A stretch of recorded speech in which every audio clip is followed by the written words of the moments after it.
Donc, chers amis, bonjour. Donc, nous continuons.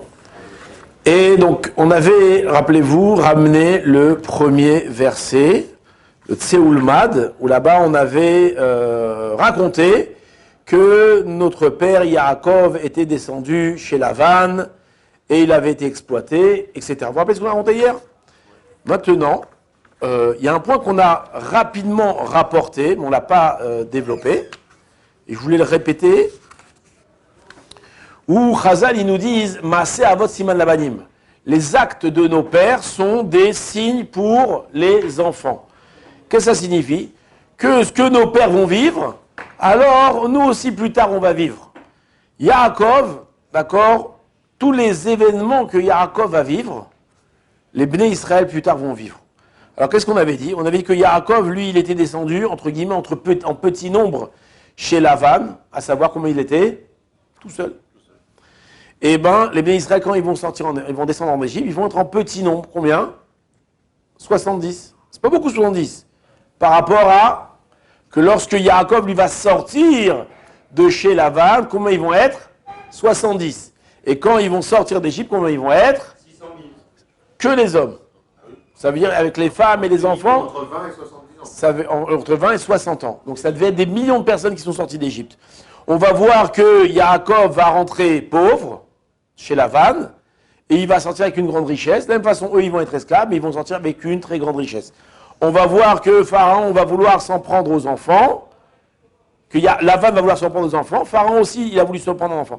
Donc on voit qu'il y a un grand parallélisme entre le Yaakov et cette descendance. Maintenant, ici, le Chida, il ramène quelque chose de très joli. Et par rapport à ce qu'on a dit hier, que Yaakov, il est descendu en Égypte, et le terme employé, c'était le terme de Vayagor. C'est quoi Vayagor? Vayagar, la gour. C'est quoi la gour? C'est séjourner. On avait dit séjourner, c'est un langage de séjour. C'est quoi?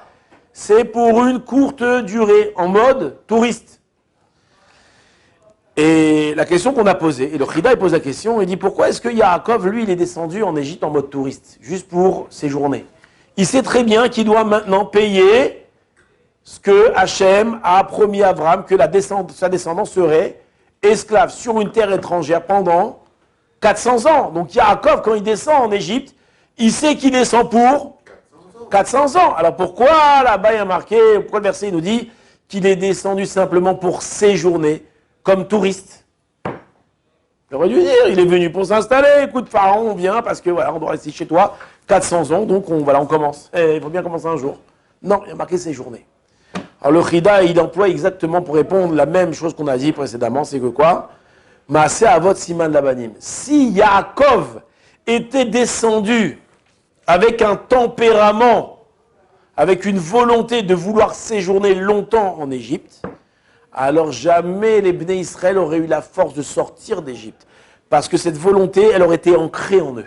La volonté de s'installer en dehors d'Eretz Israël.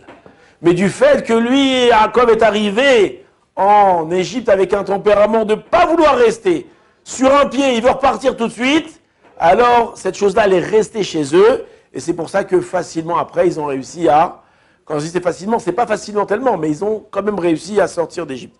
Et quelqu'un m'a fait remarquer, je ne sais pas c'est toi ou c'est toi, par rapport à ce qu'on a dit aussi, qu'ils ont reçu, que les Bnei Israël ont reçu, on a reçu en nous les gènes de nos pères. Peut-être c'est ça, c'est ce gène-là de descendre en Égypte de façon temporaire, qui va tout au long des générations nous accompagner et nous permettre d'abandonner rapidement l'endroit où on habite. D'accord? Vous savez que le peuple juif a été, pendant toutes ces 2000 ans, exilé, il est parti d'un endroit à un autre endroit. On n'a pas dit que c'était facile à chaque fois, mais on voit que le peuple juif, il a réussi à surmonter ça rapidement. D'où est-ce qu'il a reçu cette force de s'exiler et de reconstruire? Peut-être de Yaakov lui-même qui a ancré en eux cette force-là.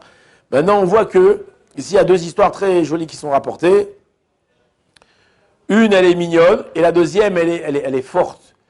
C'est que, je vous la raconte, il y avait un rabbin qui s'appelle Gidel Eisner, d'accord, qui était dans les camps de la mort. Et lui, il avait réussi à faire rentrer dans les camps de la mort un habit en soie, un habit de Shabbat en soie. Et qu'est-ce qu'il faisait? Toute la semaine, il était habillé en prisonnier.